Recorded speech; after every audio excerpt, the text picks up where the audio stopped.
Alright guys, welcome to episode number 6 of Tardis Talk, in which we'll be recapping what happened in the latest episode, The Woman Who Lived, which seen the Doctor catch up with the Shielder 800 years after he saved her in last week's episode, The Girl Who Died. So Elle, what did you make of this week's episode? It was like a really strong episode. Yeah, again, it was a great mix of like comedy and then it had some really, really dark moments. I wouldn't say it's my favourite, but bearing apart like the first two, I dare say it's one of the strongest ones. Yeah, I thought it was like a really good like standalone story, because even though it was the second part, it was still kind of standalone. It was weird though, because it was really dark, but then you had those like light-hearted comedy moments in it with like Rufus Hound playing Sam Swift. So he kind of brought the jokes to it and it kind of lightened it up a little bit. So I really liked it overall. I thought it was a good mix, and just I like seeing like the time passed and how it affected the Shielder. So I know it's something that we're going to talk about, how she changed and like how she was in this episode. So I really liked it. Yeah, it was really good, and as we say, it went to some really, really dark places. I know Moffat said it would this series, but like some of it I didn't expect it for like a family program. I didn't expect it to go into some places. Like I said, I know we're going to touch on it, but it kind of took me for surprise. It did, like when they went back and like they showed what she'd been through, it really did take me by surprise, because it was quite dark for Doctor Who. So it was odd to see that in there, but at the same time, I think that was really good at telling the story and like setting what was to come and the way that she was acting. Yeah, definitely. So that's kind of our initial thoughts on the episode. But before we get to this week's talking points, earlier this week we're tweeting out the question, which classic Doctor is your favourite? And Elle, you have a few of the responses? Yeah, we've got quite an interesting match. I know some people are in agreement with some of them, but Tim, Tava and Harlot Effect say Tom Baker was their favourite, with Michael Donahue saying Tom Baker was his first, and that's the only reason really, like no Doctor can ever top you first, which is kind of an agreement, but Kind of.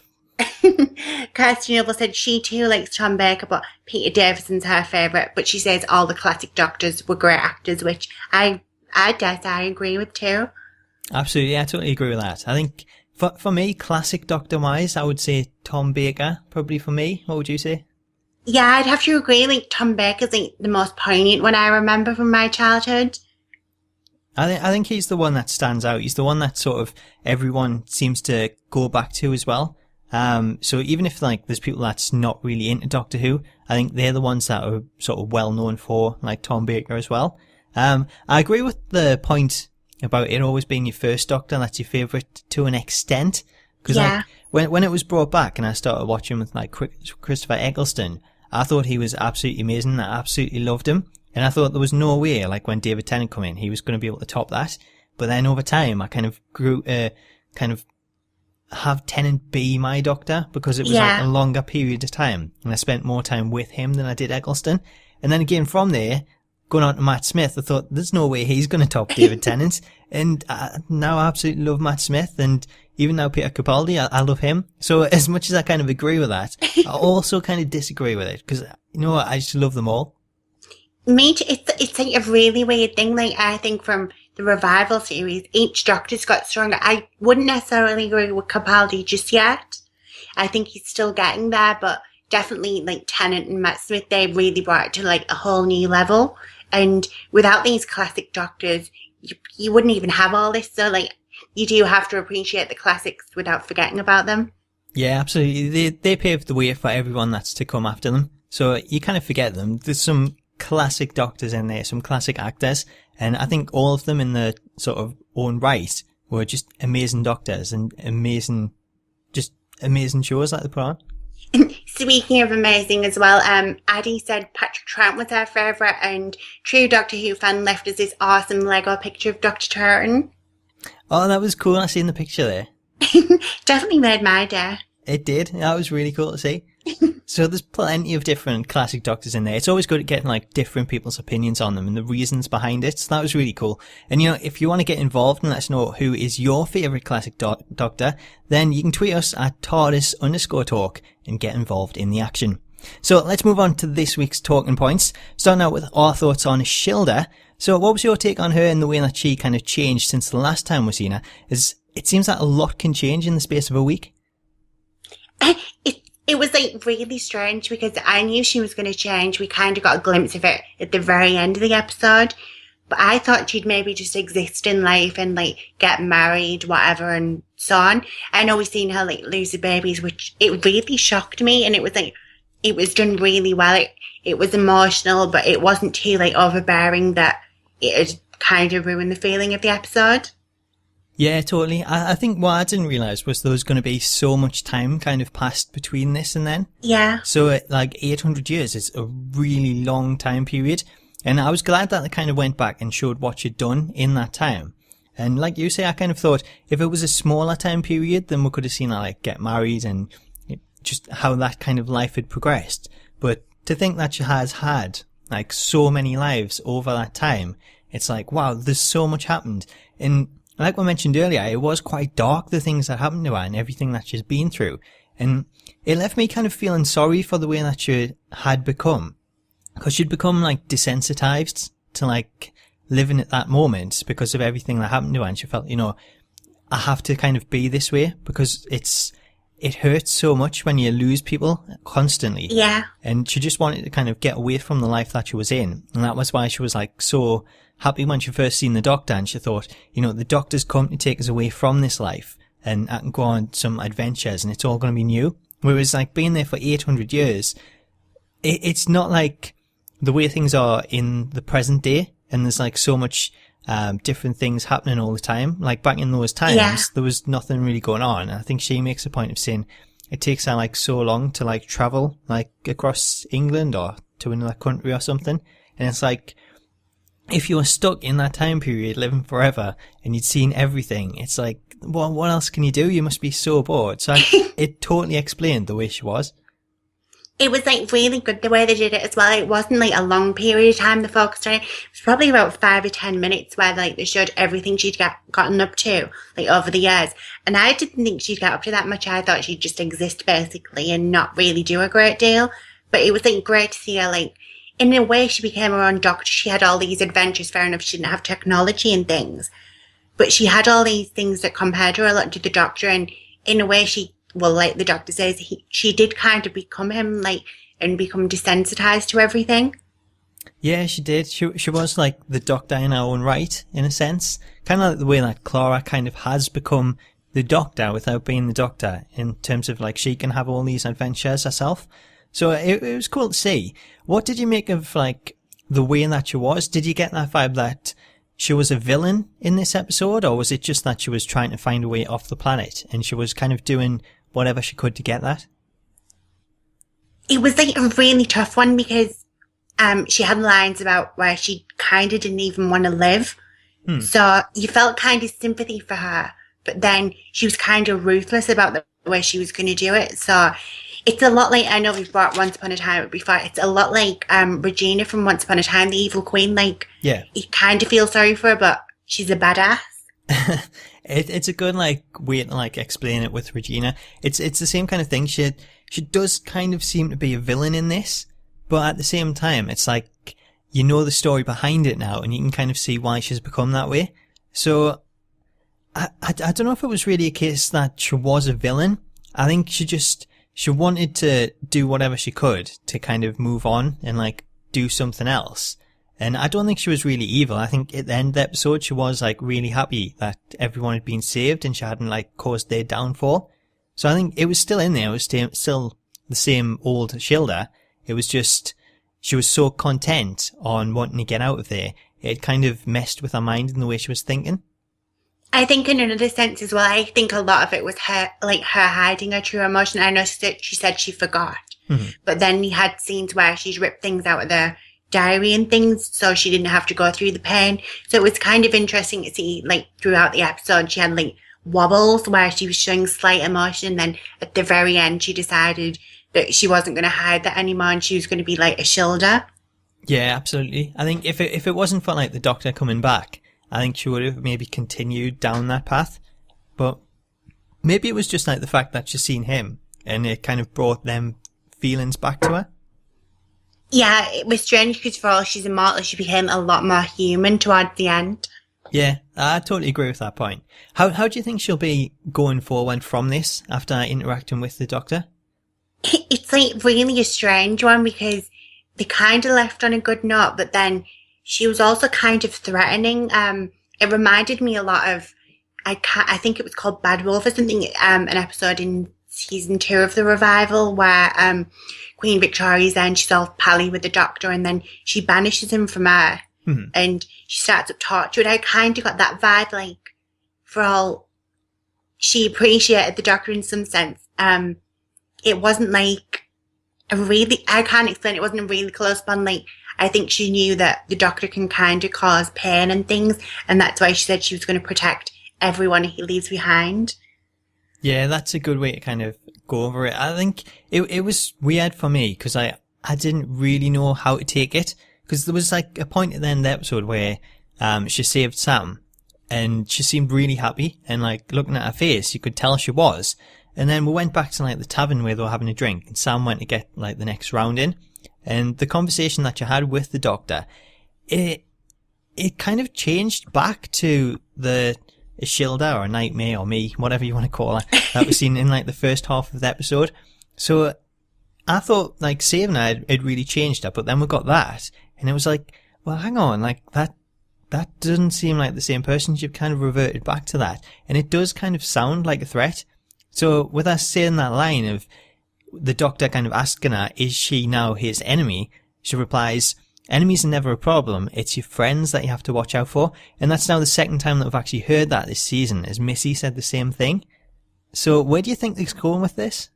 It's like, it's hard to like comprehend, because when you think of friend, you can't help but think of like the companion, because in a way that's like the Doctor's closest friend at that time. But then it's like, so is Clara going to betray the Doctor and we're going to have some evil?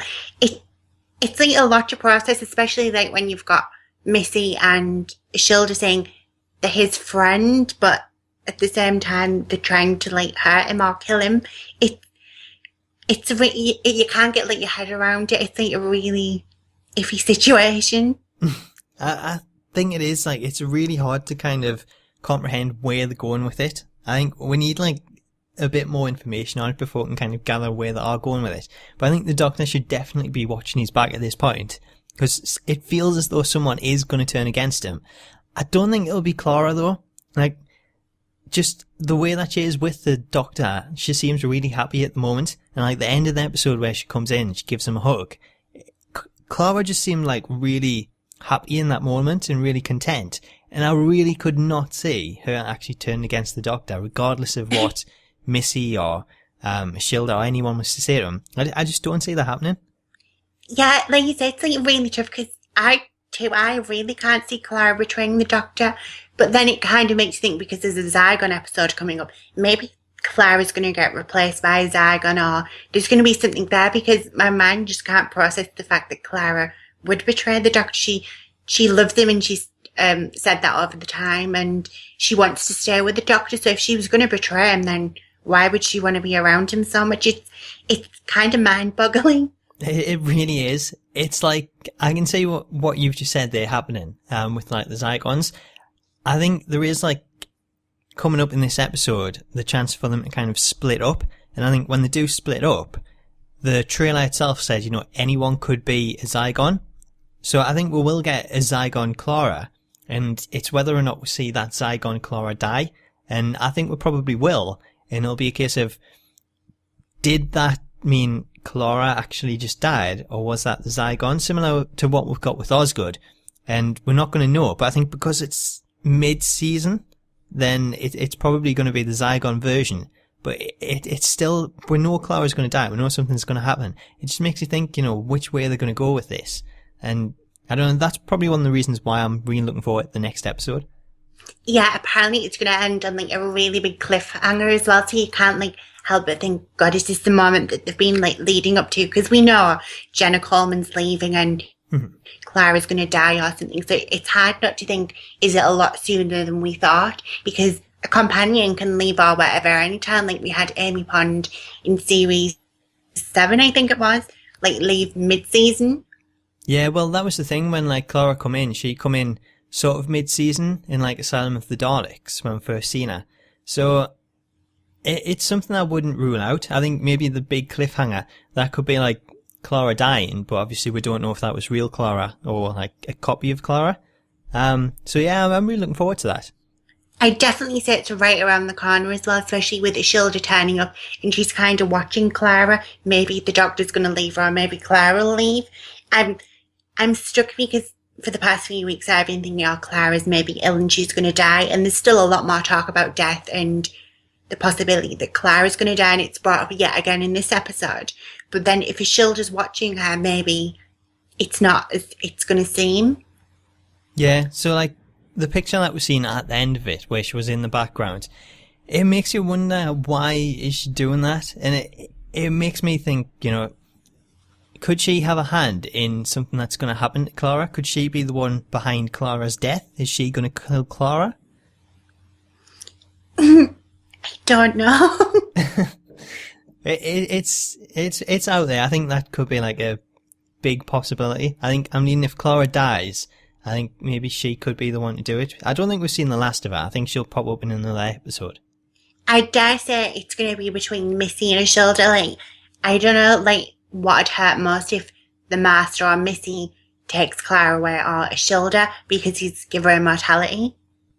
Yeah, those two like seem to be like the two big choices. And then in regards to all the hybrids, we've also got the Daleks as well, so we can't forget about them. I'm sure they'll like come back into it at some point.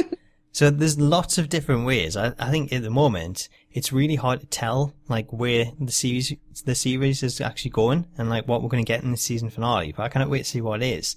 Kind of sticking with this week's episode though, what did you make of Sam Swift? I enjoyed him. I didn't think he was anything amazing. I loved his puns. But there wasn't like a great deal to go off because it was more about Ishilda. Yeah, he did have like quite a small part in it, like after all.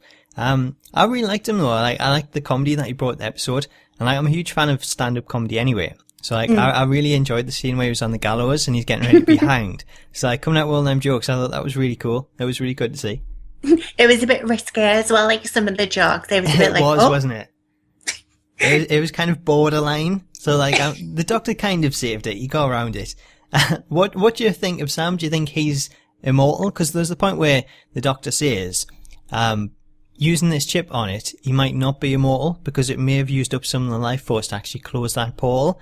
But then he kind of backtracked on that and he said that he didn't really know what he was talking about, which is basically just the Doctor in general. So is he going to be immortal? Because we didn't see him in that picture. Could he still be around? Or if he's died, does that give Ishilda another reason to go after the Doctor? That's exactly what I'm thinking. Like, he's not in the picture, so maybe he has died. And I think, like you said, it's like another reason for her to go after the Doctor and have like another bone to pick with him. I don't think they'd benefit by having him stick around. For all I did like him, he didn't bring a great deal. But maybe we'll see him like in a few series time. He'll crop up and he'll be like a spaceman or something. Well, that'd be really cool to see. Actually, like it's just it makes me wonder what happened to him. But at the same time, if they were together at that point when the Doctor left them, then from then right up to like the present day where he sees Ishilda in the photo, it's a long time. So if they were together, then it'll be a long time for them to actually stay together. Maybe they've just drifted apart, and like you say, we could see like Sam rock up in a bar somewhere. So he's probably in that bar like what Captain Jack heads to. He'll pick him up as Torchwood or something like that. Yeah, it'll be like the immortal trio. The only other reason I don't think that he is alive is I think the Doctor would have been a lot more worried like he was about Ishilda towards the end. Mm-hmm. After he saw the damage it did with her, I think he'd have been a bit more worried about the situation than he was. Yeah, absolutely. I think in terms of Sam, I think the kind of character that he is, he was more of like the light-hearted comedy character that you like. And I think seeing him pop up in the series now and again, like, might be a good thing to see. It'll be like a good little thing. Whereas Ishilda, her type of character, there's a lot more to her than there is Sam. And she's a lot more mysterious. We don't really know what's going on with her. So I'm kind of leaning towards like, we won't probably see Sam again, but we will see Ishilda at some point. Maybe this season, maybe next season, who knows? She really wants to be the next companion from the words that she said to the Doctor in this episode and wanting to travel with him. But I don't see that being the case anymore. I thought she was, like last time, maybe a good choice to go for the companion. But the way this episode went, I think this kind of rules her out as being the next companion. Yeah, I kind of think that we're going to get like this clash between her and the Doctor. I dare say she's going to kind of like how River Song used to turn up. I think we'll probably get something like that with her where she'll turn up now and again and she'll clash with the Doctor and maybe have like a different motive to him. Mm-hmm. But it'd be an interesting combination if she was to be a companion, but I kind of think with what they've done in the episode, I think they've kind of lost that chance to have her as a companion. Yeah, I think so. I think what they did in this episode, like the way that they portrayed her, I think that kind of rules her out for a future one. We kind of did see what they were like as a companionship on this episode, and I thought they worked pretty well. But yeah, I think it's kind of ruled her out for the future, so I don't think we'll see that. Were you surprised that she didn't actually use the immortality chip previously? That's like another thing strange one because she could have used it on her father, but we don't know like their relationship afterwards, and maybe she became so cold that she never bothered. She could have used it on one of her children, but as we saw, she had more than one, so that's like another tough decision, and it just seems throughout her life that she was faced with the tough decision after a tough decision. Yeah, it's a huge like thing to put on her as well. Like, who does she save? If she was like married when she had like the children, does she save her husband and then they all lose the kids and they have to go through that together? Does she save one of the kids? Which one does she choose? She can't really like differentiate between them. You kind of pick one over the other. So it's a huge burden to bear, like who they actually use it for. And I think maybe this episode where she had to use it on Sam to save it, that was probably a good thing because it took away that decision for her. It kind of forced her into using it and she doesn't have to kind of go through that anymore. But at the same time, depending on what happened to Sam, then she could be alone forever and it's going to be a long time. It makes you realise as well, I know we touched upon like the consequences in last week, but I don't think we like comprehended like the big decisions, like we said, the children, her husband, our partner, whoever it was, and just like the position the Doctor put her in, for all he didn't realise. But they were like really life-destroying decisions he put her through, so it's no wonder like she turned out how she did. Yeah, absolutely. I think it is like, I mentioned it last time about maybe it being like more of a curse than a blessing. Yeah. And I think that's probably the way that it's been portrayed in this because there's so much bad happened to her. And if she'd never had like that immortality, then not having to go through all this grief and that, it wouldn't have changed her the way it had. But because she'd been through all that, only having one chip, it kind of destroyed her life in a way. And she says in the episode that the Doctor didn't save her life, he trapped her inside it. Yeah, it's like really interesting because you can see like he's kind of taken like her innocence away from her, which is very much what she was in the first episode. And when you compare the two, it's like totally different characters. It was, so like the way she was in the first episode, it was a completely different character altogether. She'd really kind of grown up over them 800 years and not really for the better. What did you make of the diary that she had? Because we had pages torn out of them. Do you think that was the real explanation that she gave? Was the fact she'd torn out those pages, that she didn't want those memories, they were too painful, and the only reason she left the one in about the babies was because she wanted that to remind her that in the future, never have any more babies because you're going to lose them and she can't do anything to save them. Do you think she was telling the truth when she said that about those memories just being too painful and that's why she'd ripped them out, or was there something else on them pages? In my head, like, I can't comprehend something like more worse than losing the children. I know she said like it was to remind her, but I don't know, like I think it's going to come back like later on, but I've got a feeling it might have something to do with the Doctor. Like maybe she's remembered something, or maybe it's a story she's heard about the Doctor that was so like upsetting, like someone else has took a role that she wanted. Mm-hmm.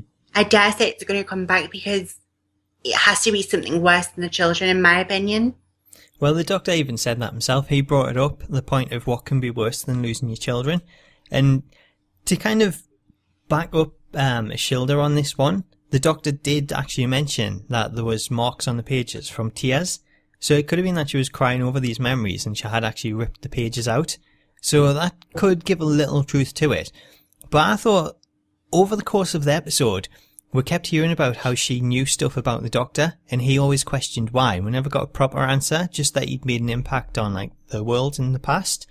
So I thought maybe these pages could contain information about the Doctor that she learned from kind of meeting the people that he'd sort of met when he was on like Earth in like previous times. So there'll be a lot of people like past companions and even just people that he'd interacted with that she could learn from. Maybe those were kind of on the notes and she'd ripped them out so he didn't see them, and that's how she learned more about him, knew that he had a ship to travel in. It's kind of like strange because throughout the series we've had people who've like had a lot of information about the Doctor and they've said he's made a name for himself, like O'Donnell seemingly knew all about him, and now there's a shoulder. I dare say it's leading up to something. I don't think it's Missy, because we had Missy informing Clara. I think we're going to get someone else who knows a lot about the Doctor, and I dare say it's someone that we haven't like clicked on. Yeah. And maybe that's going to be like the ultimate betrayal, someone from the Doctor's past who was once a close friend, like giving all these not dirty secrets, but like all these secrets away. Well, it's a interesting point that you mentioned, like giving away the secrets, because we know the Doctor's confession's still to come. So that's an interesting sequel. We'll have to wait and see. What did you make of the line, how many Claras have died? Because that was something that you pointed out. I'm just for one hoping that we're going to finally get some resolution on like the Clara splinters, because it's too much of a line to throw away, because in the sentence before, she even says, how many companions have you lost? Well, not companions. She says, how many have you lost? How many Claras have you lost? Mm-hmm. And that to me makes me think, has she maybe bumped into a Clara from like a past? Yeah. Well, Clara's scattered across time, so it's possible. At one point, yeah, I even thought maybe she was a splinter, but no, I'm not getting into that confusion. Yeah, I think she's probably separate at this point. I think we've seen her backstory, so we can probably rule that out now. It was an interesting line. I mean, I think you can take it one of two ways. I kind of took it as it meaning like Clara's as in companions, but because of Clara being like splintered across like the Doctor's timeline, it is possible that she does actually know something about that. And because she has said that she remembers Clara, and she always remembers people's weaknesses, and Clara is the Doctor's, then maybe there is something sinister to that. It was definitely an interesting choice of words, and even to say she remembered Clara because she was a weakness, for all that Clara like really helped her and kind of saved her life, and like a few times in the previous episode. Yeah. So it was kind of like interesting to like, maybe it's just Moffat teasing us, I'm not quite sure, but for me personally, I'm just going to read into it and hope there's like a clone coming up. Well, it'll be interesting if there is. I think I'd really enjoy that if we get more than one Clara. It's just, I think, for me, I think, as much as I think that Shilda will be maybe the person to kill Clara, I kind of also think, what's our quarrel with Clara? Because Clara's like the one that kind of like helped her in the last episode and things. She hasn't actually done anything to her. It's just the Doctor that gave her that decision of which person to save and give her the immortality. Clara's kind of the innocent party in this. The only thing I can think of it personally is probably because he's chose Clara to take as a companion, and that's not something Shilda was allowed. So maybe it just comes down to jealousy and having like an easier life. That's a good point, actually. Maybe she thinks if she gets Clara out of the picture, then it opens up a place for her. But then at the same time, it's like, then why is she helping out everyone else he's left behind? Well, we don't know what she's doing with them. I think that's something that could also be explored. So maybe she's trying to turn them against them. Maybe she's just trying to find out more information about the Doctor. Or turning them into Cybermen. Cybermen? Is that another one of your theories? Are you just throwing that out there? Well, Missy did it, so I know. But it's interesting, actually, because it'd be kind of interesting to see her rally up, like, former companions, like, against the Doctor. Mm-hmm. That'd be quite cool if we get, like, some past ones come in again. It's always cool. We've seen a lot of the past Doctors in, like, archive footage and things. So, companion-wise, that would be really cool. And I think there's still of them some alive, so you never know. Yeah, absolutely. So it'd be interesting to see how that goes. I guess that kind of covers all of this week's talking points, but we do have some other Doctor Who news, because today, Big Finish announced a brand new audio series that's going to feature the 10th Doctor, David Tennant, and his companion, Donna Noble, which is played by Catherine Tate. So we've got 3 new stories. We've got Technophobia, Time Reaver, and Death and the Queen. So we've both mentioned previously, especially last week when we've seen the clips of Donna, how much we love Donna and would love to see her return. And I guess we've kind of got a wish. What do you make of these? Are you looking forward to them? This seems to be like a running trend as well. We'll mention one thing and then the next week It comes out, doesn't it? Yeah. So maybe we should mention like Clara's going to stick around. Yeah, we'll have to start saying that. Clara's going to be there forever. She'll always be the companion. She'll be immortal. But no, like, I'm really excited. Like, I've never listened to the audiobooks or anything, but like, I'm really interested to start it now because both David Tennant and Catherine Tate, they've got like amazing personalities, and for all Catherine Tate's not like a huge actress, I really enjoy like her monologues and just the way she portrays characters and things. So I can't wait to like get into it and kind of get back some nostalgia from like that era. Yeah, she's really good. I'm really looking forward to this. I've listened to like a couple of the audiobooks, mainly like when I've been traveling and stuff. They're always good for that. And I always find the best ones are the ones where it's the Doctor that's actually voicing himself. So in this one, the reason I'm really looking forward to it is not only have we got the Doctor voicing his parts, but actually having Catherine Tate in to voice Donna, then those two together, it is going to be like an actual episode of Doctor Who, and I'm really looking forward to it. It's not just one either, it's 3. So there's going to be plenty there to sort of see, and it's just the stories like between them two, they work so well together. I can't wait to see it. It'll be like really good mix of like comedy and also kind of the drama at the same time. That's the great thing. They've got this massive chemistry. Kind of something we've seen like Matt and Clara have like this great chemistry. I don't think anyone's kind of got that niche apart from like Tennant and Catherine Tate. They have such a great bond, and we know they are friends like outside of that, and you can kind of see that like when you listen to them or when you see them on screen. They gel so well together, and it's like, amazing to watch. Yeah, they've just got such great chemistry, and I think the video that they've done today, it announced that series, and they were kind of just having a laugh with each other, and you can tell that they're great friends outside of Doctor Who as well, and it really translates to the screen, and I guess to like the audio listening as well. So it's going to be like really cool just to like listen to them again, just hear the banter between them. And especially with like David Tennant being a huge fan of Doctor Who, it even brings more to it, because when you're a fan, like, you enjoy it a lot more and you put like that bit more geek into it. So like everyone else who loves David Tennant and Doctor Who, they can take like something completely different from it. Yeah, he just totally embraces it. I think it is like a huge part of his life now, and there'll be people where they don't want to be like just known for that. And I think David Tennant, he goes the opposite way because he is a big fan of Doctor Who and he realises how big a thing it is. He just embraces it, and I think that's an awesome way to be. And I'm glad that this isn't something that like they've waited 30 or so years, because that's usually what tends to happen. And I'm glad they're doing it now while they're kind of both still relevant within Doctor Who. Yeah, it's going to be really cool. I cannot wait to see how these stories progress. I'm really looking forward to it.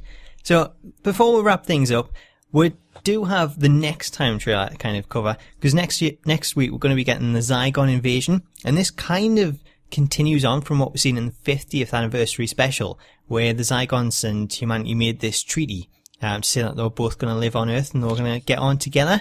But that seems to have broken down. How do you see this going in the next 2 episodes? Well, apparently this is supposed to be like, it feels like a finale. So like, I'm like really buzzing. I really wanted to feel like the weekend now and really get into it. I'm not hugely familiar with the Zygons. I know they were in the 50th and I thought they were doing really well. But it'll be good to see like them in kind of like the wrong episode, because obviously we had other things going on. Mm-hmm. And it'll be nice to see them like basically taking over the world and see what type of threat they bring.